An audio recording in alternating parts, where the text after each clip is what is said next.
Comment on fait pour choisir un tarot? Il faut se laisser porter, il faut aller être séduit, sentir un peu le dessin, être un peu en résonance comme ça. Pas prendre un tarot trop fantaisiste non plus, parce que comme le tarot appartient à personne, le tarot, n'importe qui peut se le réapproprier, le redessiner et puis rajouter tout un tas de détails qui ne sont pas à l'origine dans le message initiatique du tarot. Mais bon, voilà, donc les bouquins, je trouve que c'est un peu pareil, il faut aller regarder, il faut feuilleter. Voilà, il y a des bouquins qui sont extrêmement hermétiques, mais qui sont merveilleux à lire si vous aimez la symbolique, si vous aimez l'histoire des religions. On n'en a pas beaucoup parlé, mais bon, évidemment, le dessin du tarot, c'est un dessin médiéval, avec une inspiration chrétienne.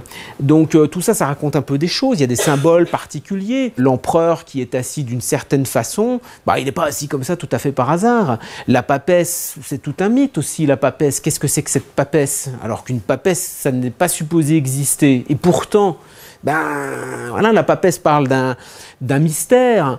Donc il y a tout un truc comme ça. Donc vous avez des bouquins qui vont rentrer complètement dans cet ésotérisme-là.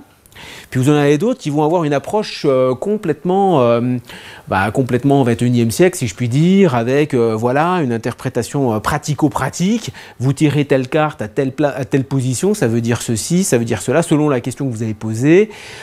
Voilà, tout dépend un peu ce que vous voulez en faire. Dans mes références, moi, les bouquins que je recommande le plus souvent, il y a ce gros pavé qui est Méditation sur les 22 arcanes majeures, qui a été écrit par un auteur anonyme.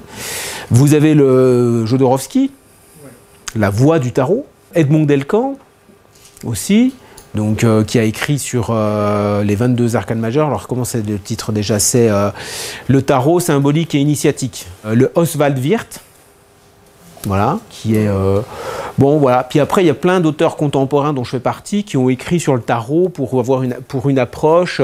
Ça, ce que je viens de citer, c'est plutôt des livres assez ésotériques sur la réflexion initiatique du tarot, avec une étude de la symbolique, plein d'analogies qui peuvent être faites avec la Kabbale dont on a parlé, l'astrologie.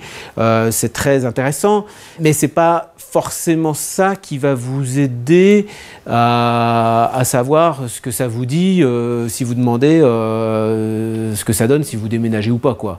Donc, et ça, c'est des livres qui seraient plus simples en fait, et qui sont plus pratico-pratiques et qui sont beaucoup plus avec des auteurs contemporains.